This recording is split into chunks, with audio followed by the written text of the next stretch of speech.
name is Danny Pye. I'm an American citizen. I've been in Haitian jail since October 13th of last year.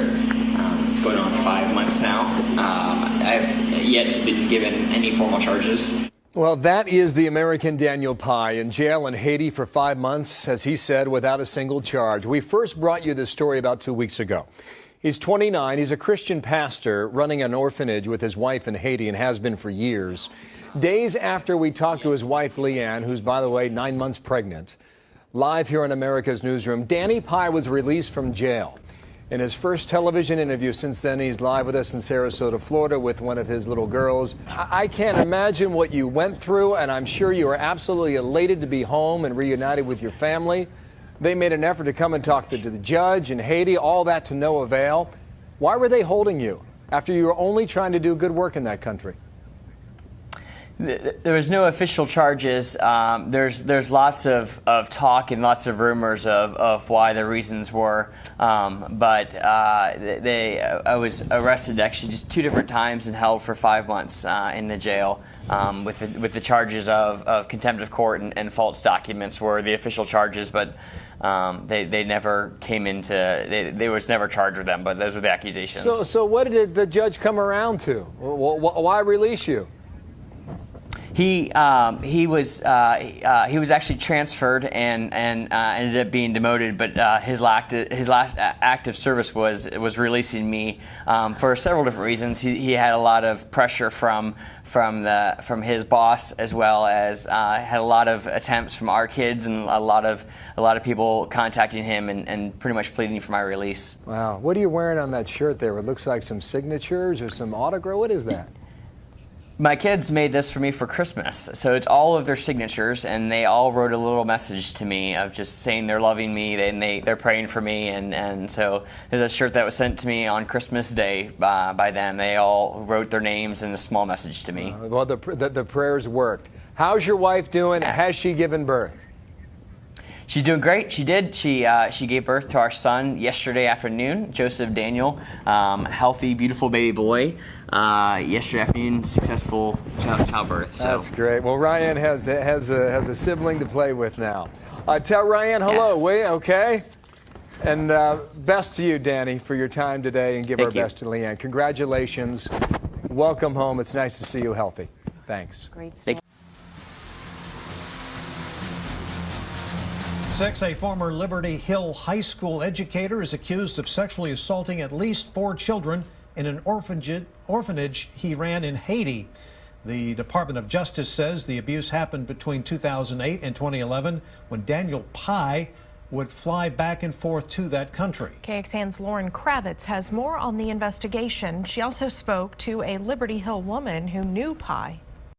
I feel sick to my stomach when you told me that. Learning that her former neighbor, 35-year-old Daniel Pye, is accused of sexually abusing children. This is his public Facebook profile. Scary. This woman doesn't want to show her face, but she says her son would go over to Pye's house to play with his daughter and another boy he was fostering. There's a limit where I could, watch them and be safe, that they're safe and secure. According to a federal complaint, investigators received a tip in 2015. They learned 3 girls in Pye's orphanage told a couple who worked with Pye that he sexually abused them. All of them were between 6 and 14 years old at the time. One victim said the abuse continued for several years. After the alleged abuse, Pye began working for the Liberty Hill School District in 2013. Pye worked in the Liberty Hill School District for 3 years and left about a year ago.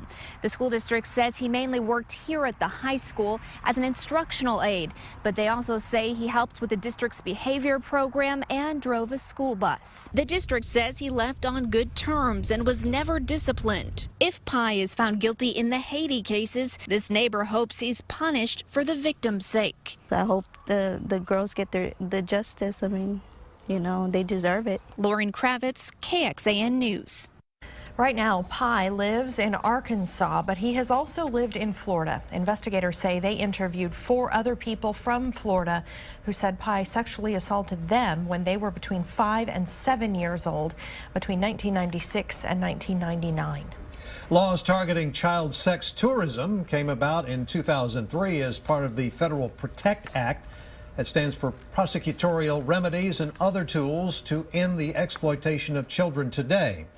The charge in this case is travel with intent to engage in illicit sexual conduct. It carries a maximum sentence of 30 years.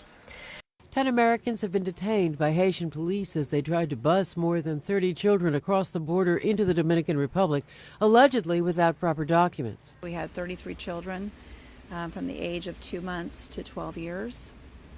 And in the course of the time frame we had them with us, obviously the entire team deeply fell in love with these children. They're very, very precious kids that have lost their homes and their families and are so deeply in need of, most of all, God's love and His compassion and just a very nurturing setting. The Americans are Baptist church members from Idaho, and they were planning to take the children to the Dominican Republic, where they plan to establish an orphanage. The group's leader, Laura Silsby, says the group paid no money for the children and obtained them from a well-known pastor who heads a religious ministry in Haiti. Our understanding was that, and we were told by a number of people, including Dominican authorities, that we would be able to bring the children across. I understand that. So that's the mistake obviously we made, is we did not understand that there was additional paperwork required. Haiti now requires its prime minister to personally authorize the departure of any child from the country as a way to prevent child trafficking. And the Americans will go before a judge on Monday. The children are being cared for by SOS Children's Villages, a global nonprofit organization that's operating in Haiti. Sophia Manos, The Associated Press.